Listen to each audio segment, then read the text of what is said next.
महाराज। क्या समाचार लाए अंगद? हमारे पास इतनी सेना नहीं है कि हम इस दुर्ग को चारों ओर से घेर सके महाराज। परंतु आप निश्चिंत रहे महाराज। मैंने प्रण लिया है उस चंद्रबाहु का वध करने का, जिसने बिना कारण आपकी किष्किंधा राज की पुत्री का अपहरण किया। अंगद, हमें शीघ्रता करनी होगी। इस किले को भेदना होगा हमें, इससे पहले कि इस किले से आक्रमण हो।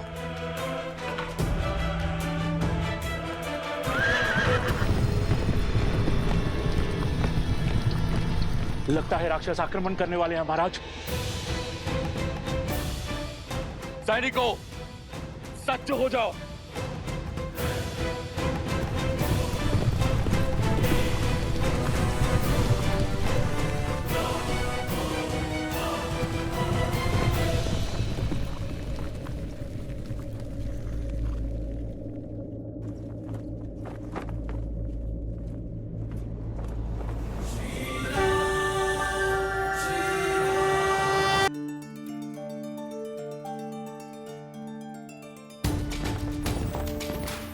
ये तो प्रभु श्री राम पधारे हैं।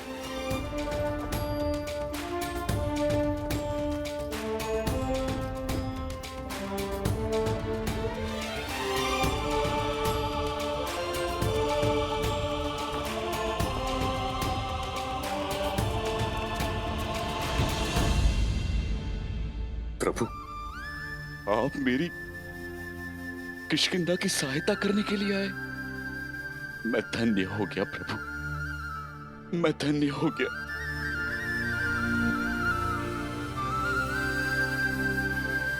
प्रभु नहीं, आपका मित्र आया है। जब ये नर विपदा में था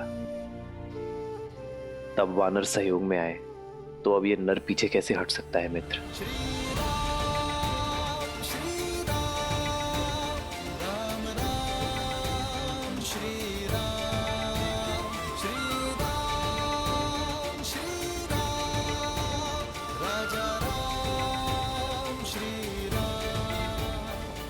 इस संसार की प्रत्येक नारी, चाहे वो माता हो, बहन हो,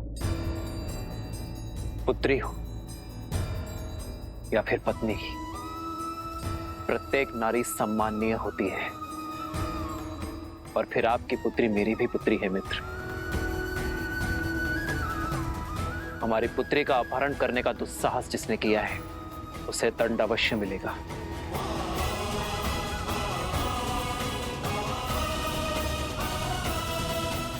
महाराज, हनुमान, किष्किंधा की पुत्री का अपहरण करने वाला बचेगा नहीं। प्रभु, आप मुझे आदेश दीजिए। अवसर देना हमारा धर्म है। तुम दूत बनकर जाओ और चंद्रबाहु को चेतावनी दो। कहो कि उसके पापों का दंड देने स्वयं अयोध्यापति आए और यह अंतिम अवसर है। यदि उसे प्राण प्रिय है तो मेरे मित्र वानरराज सुग्रीव की पुत्री तृणावती को सम्मान सहित लौटा दे।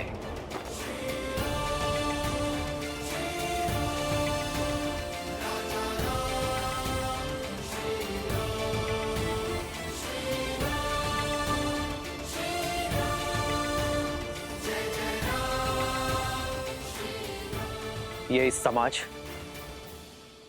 इस संसार का सबसे बड़ा दुर्भाग्य है कि हर युद्ध, हर शांति काल, मित्रता, शत्रुता, प्रेम, हर भाव में सदा ही नारी को, उसके अस्तित्व को, उसके सम्मान को लक्ष्य बनाया जाता है। दुर्बल स्वयं को शक्तिमान घोषित करने के लिए सदा ही नारी को शोषित करता है, उसका अपहरण कर उसकी गरिमा का हनन करता है। मैंने लंका युद्ध के समय कहा था कि ये युद्ध केवल मेरा नहीं, ये युद्ध हम सबका है। हमें हमारी बहन, हमारी पुत्री, हमारी पत्नी, हमारी माताओं के सम्मान के लिए लड़ना होगा। और आज ये युद्ध हम सब फिर से लड़ेंगे। संसार का हर पापी क्षमा का भागीदार है। किंतु नारी पर अत्याचार करने वाला अक्षम्य है और चंद्रबाहु को भी उसके पाप का दंड हम अवश्य देंगे। जय श्री राम, जय श्री राम, जय श्री राम, जय श्री राम। जय हनुमान ज्ञान गुण सागर, जय कपीस तिहु लोक उजागर, रामदूत अतुलित बल धामा, अंजनी पुत्र पवन सुत नामा, राम दुआरे तुम रखवारे, होत न आज्ञा बिनु पैसारे, आपन तेज समारो आपै, तीनों लोक हाथ करे आपै। जय जय हनुमान। कौन हो तुम? प्रभु श्री राम का दूत, उनका सेवक चंद्रबाहु से मिलने आया हूं। तुम मुझे उस तक ले चलोगे या मैं तुम्हें उठाकर ले चलूंगा?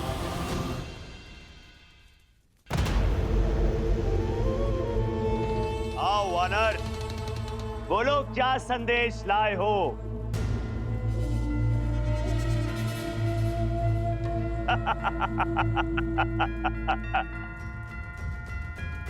चयन का विकल्प लाया हूं। इसे तुम संदेश समझो या फिर चेतावनी।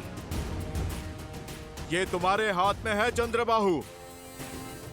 मेरे प्रभु श्री राम का आदेश है, या तो वानर राज सुग्रीव की पुत्री को तुम सम्मान सहित लौटा दो या फिर अपनी मृत्यु के लिए सज्ज हो जाओ। सुना, मुझे स्त्री के सम्मान का पाठ पढ़ाने का आदेश वो दे रहा है जिसने लोगों की बातें सुनकर स्वयं अपनी पत्नी के सम्मान को तार तार किया, उसे त्याग दिया। चंद्रबाहु, जो सत्य मैं आज जानता हूं, कल वो पूरा संसार भी जानेगा कि ये सब तुम्हारे पिता सहस्त्रमुख रावण का किया धरा है।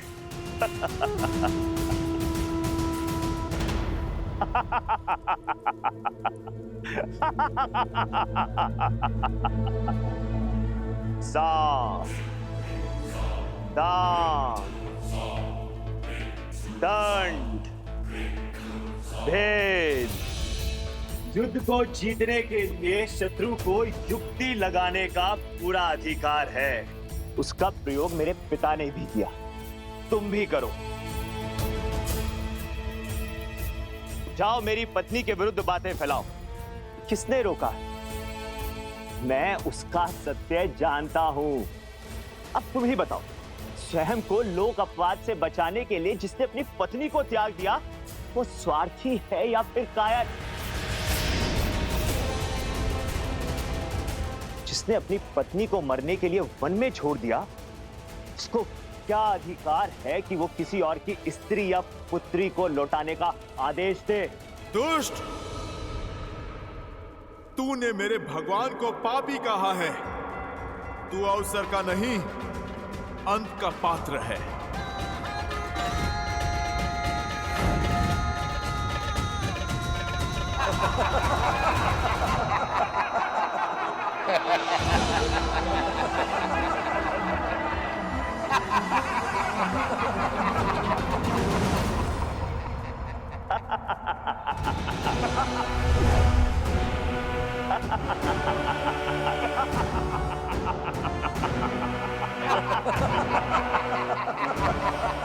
कर ली मन की।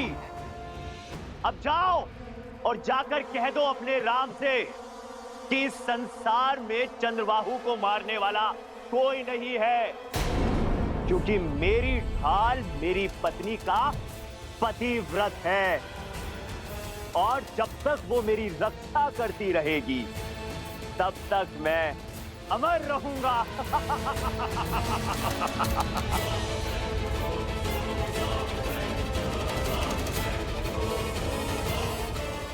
और पूछ जाके उस अयोध्या के राजा से, क्या उसकी पत्नी भी उसकी रक्षा करती है या केवल वन में छिपी रहती है?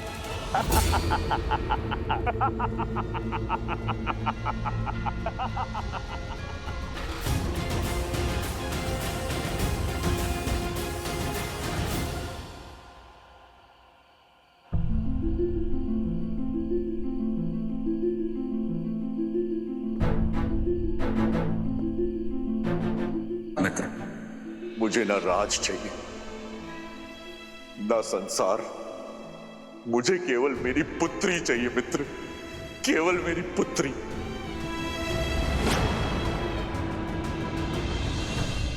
सीते! सीते! सीते!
ये घाव तो केवल देह पर है सीते, मन और हृदय का घाव तो केवल आप ही नहीं आ रहे, मैं भी जानती हूँ। आपके मन की अशांति का आभास है मुझे। राम सिया राम जय जय राम, राम सिया राम जय जय राम, राम सिया राम जय जय राम। जिसने समाज के कल्याण का प्रण उठाया हो, उसका मन शांत कैसे हो सकता है सीते? यही संचित कर्म है, हर किसी को काटना पड़ता है। समाज के कटाक्ष, संसार के उलाहने को सुनकर अपने कर्म को प्राथमिकता देना कितना कठिन है आर्य नहीं जानती। और आपके हर संघर्ष की विजय पर हर्ष भी है मुझे हाल।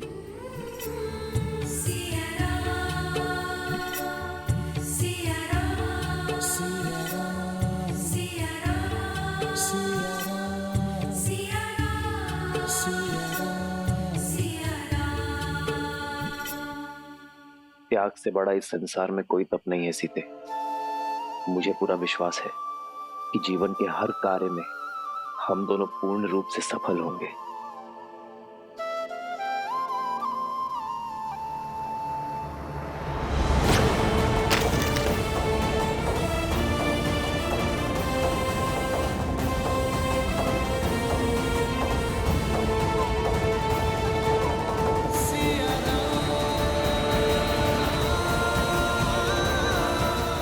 ऐसा क्या है यार जो आपको इतना विचलित कर रहा है? कल भोर होते ही मैं भगवान वाल्मीकि का परामर्श लूंगी, वही मेरी उलझन को सुलझा सकते हैं। राम सिया राम सिया राम। प्रभु, चंद्रबाहु की पराजय उसकी पत्नी में छुपी है, क्योंकि उसका ढाल उसकी पत्नी का पतिव्रता धर्म है। प्रभु, मैंने बहुत प्रयत्न किया, मैं कोई सूचना नहीं जुटा पाया। कल भोर होते ही हम युद्ध का शंखनाद करेंगे। हनुमान, तुम उसकी पत्नी के बारे में जानने का प्रयास करते रहो।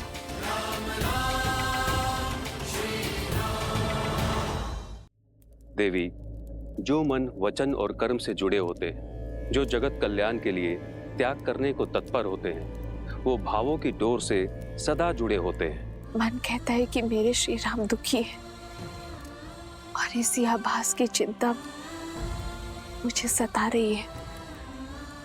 अब आप ही बताइए, मैं उनकी सहायता कैसे करूं? मुझे मार्ग दिखाइए प्रभु।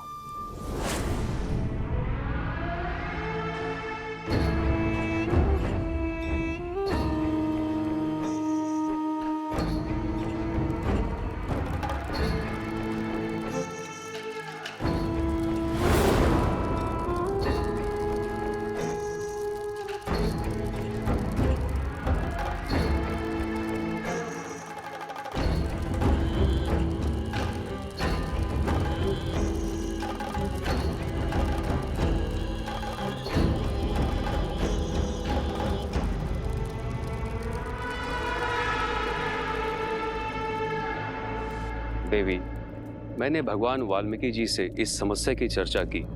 उनकी इच्छा है कि आप इस चिंता से मुक्त होने के लिए फल्गु स्नान का व्रत रखिए। फाल्गु व्रत? हाँ देवी, तनिक कठिन व्रत है। बिना अन्न जल के फल्गु नदी में कुछ दिन खड़ी रहो और मंत्र जाप करें।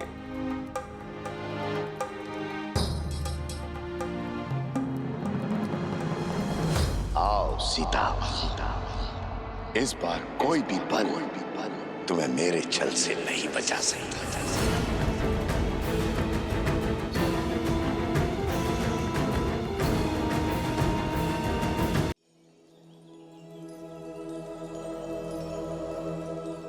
गुरु माँ, मुझे आत्म शुद्धि के लिए माता फल्गु नदी में स्नान करने जाना है। आप मेरे तप की तैयारी करिए। लव, कुश, मुझे कुछ दिन के लिए जाना होगा, मन की शांति के लिए। तुम दोनों कुछ दिन के लिए मेरा वियोग सहन कर लोगे ना? वियोग की क्या आवश्यकता है माता, हम भी आपके साथ चलेंगे। हाँ माता, ले चलिए ना। आपको तप करते देख हमारे तप पर विश्वास भी बढ़ेगा और हम आपकी सुरक्षा भी कर पाएंगे। ठीक है, चलो।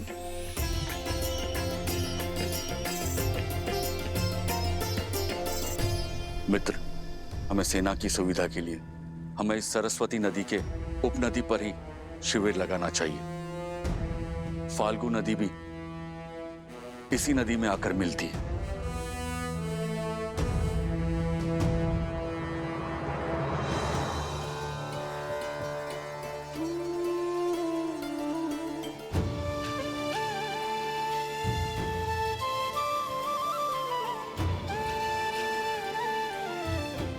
अपनी माता को कभी अकेले छोड़ने को सच नहीं होते लवकुश,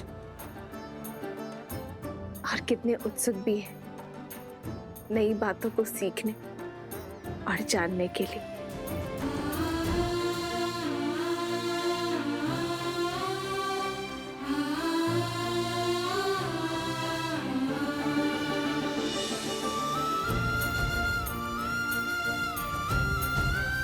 बालकों की भांति उत्सुकता मुझे आपके मुख पर भी दिख रही है वन देवी।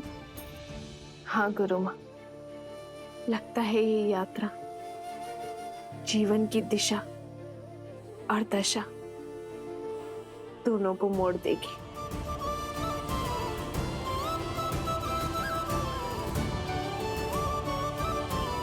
कुछ विशेष कारण अवश्य है इस फल्गु यात्रा का। प्रभु, चंद्रबाहु को वरदान प्राप्त है।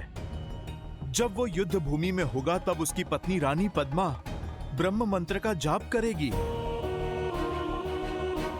और प्रभु, जब तक रानी पद्मा का जाप चलता रहेगा तब तक चंद्रबाहु की श्वास चलती रहेगी। उसे कोई नहीं मार पाएगा।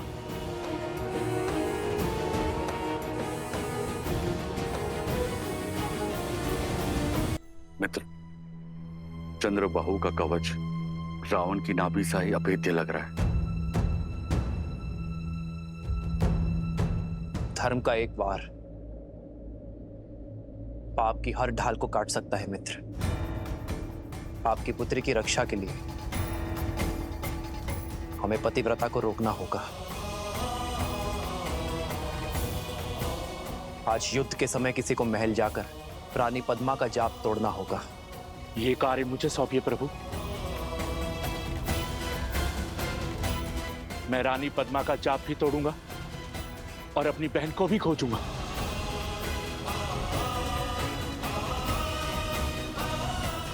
अंगद,